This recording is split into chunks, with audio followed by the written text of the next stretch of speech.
दुर्योधन के षड्यंत्र का पराभव। देवयोग तथा शकुनी के छल कपट से कौरव और पांडवों में वैर की आग प्रज्वलित हो उठी।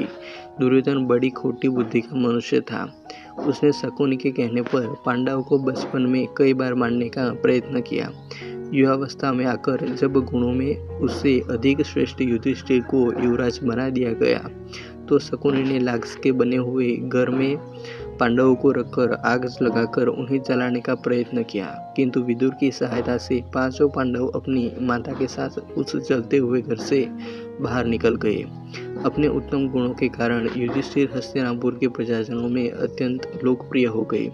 उनके गुणों तथा लोकप्रियता को देखते हुए भीष्म पितामह ने धृतराष्ट्र से युधिष्ठिर के राज्याभिषेक कर देने के लिए कहा। दुर्योधन नहीं चाहता था कि युधिष्ठिर राजा बने, अतः उसने अपने पिता धृतराष्ट्र से कहा, पिताजी, यदि एक बार युधिष्ठिर को राज सिंहासन प्राप्त हो गया तो यह राज्य सदा के लिए पांडवों के वंश का हो जाएगा और हम कौरव को उनका सेवक बनकर रहना पड़ेगा।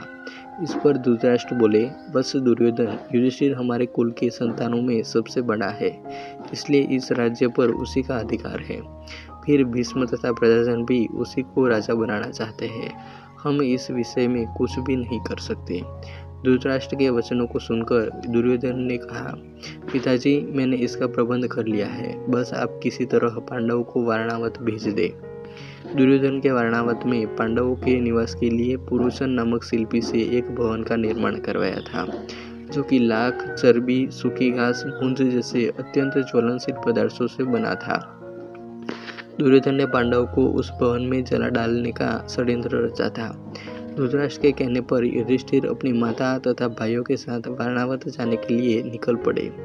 दुर्योधन के षड्यंत्र के विषय में विदुर को पता चल गया, अतः वे वारणावत जाते हुए पांडवों से मार्ग में मिले तथा उनसे बोले, देखो, दुर्योधन ने तुम लोगों के रहने के लिए वारणावत नगर में एक ज्वलनशील पदार्थों का एक भवन बनवाया है, जो आग लगते ही भड़क उठेगा।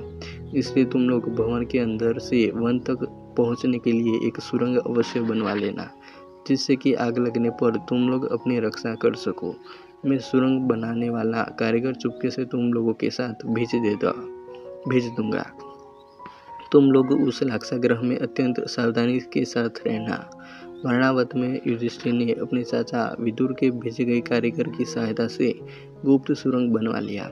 पांडव नित्य आखेट के लिए वन जाने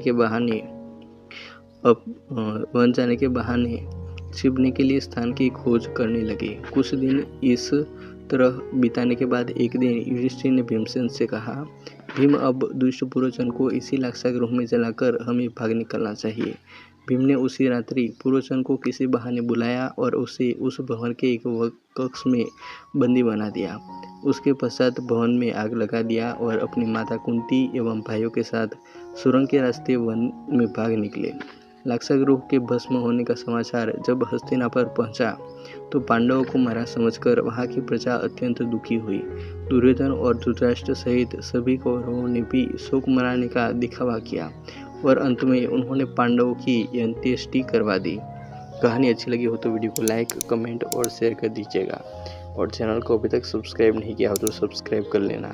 मिलते हैं और एक वीडियो में। जय हिंद, वंदे मातरम।